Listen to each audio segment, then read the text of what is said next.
जी, आप सभी का स्वागत है माता रानी सुषमा चैनल में। आज मैं आप सभी को सकट चौथ का कथा और इसका शुभ मुहूर्त कब का है वो बताने जा रही हूँ। प्रति वर्ष माघ मास की कृष्ण पक्ष की चतुर्थी तिथि को सकट चौथ व्रत मनाया जाता है। यह व्रत भगवान श्री गणेश को समर्पित किया जाता है।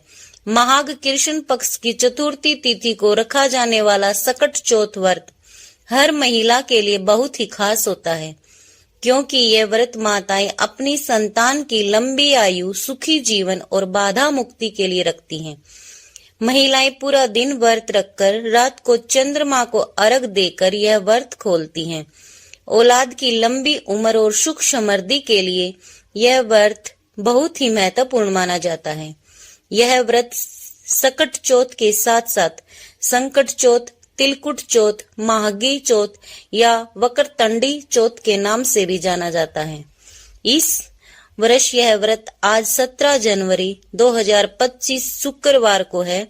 पंचांग के अनुसार माघ माह के कृष्ण पक्ष चतुर्थी तिथि की शुरुआत आज सुबह 4:06 से शुरू होकर 18 जनवरी सुबह 5:30 पर समाप्त होगा। पंचांग के अनुसार संकट चौथ के दिन सुबह 5:34 से 6:21 तक ब्रह्म मुहूर्त होगा। वहीं सुबह 8:34 से 9:53 तक लाभ मुहूर्त रहेगा। इसके बाद 11:12 तक अमृत मुहूर्त रहेगा।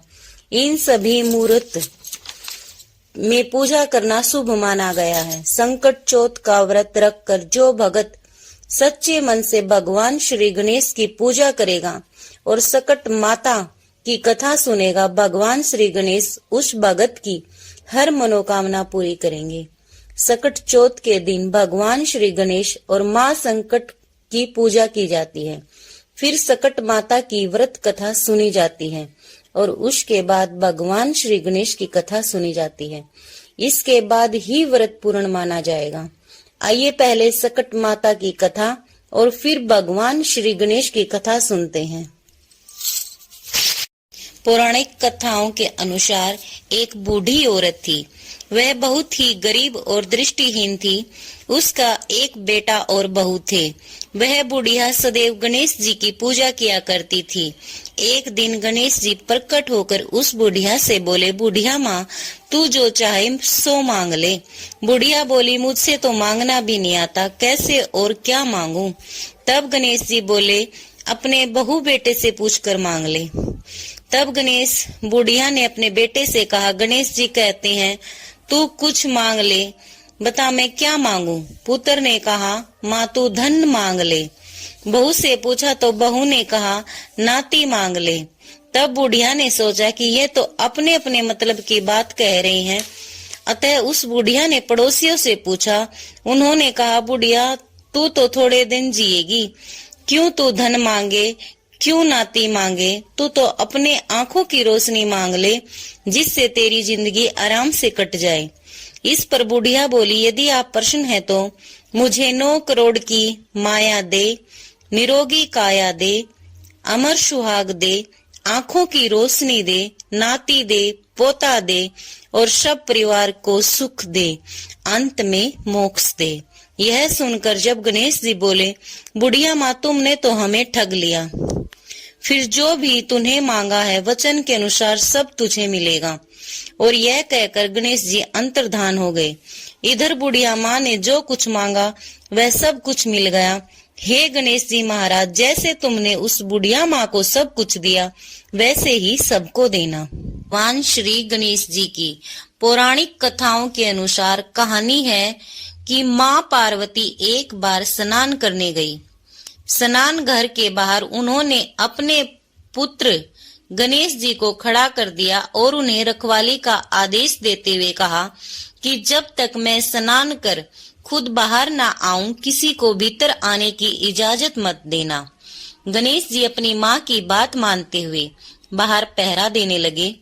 उसी समय भगवान शिव माता पार्वती से मिलने आए, लेकिन गणेश भगवान ने उन्हें दरवाजे पर ही कुछ देर रुकने के लिए कहा।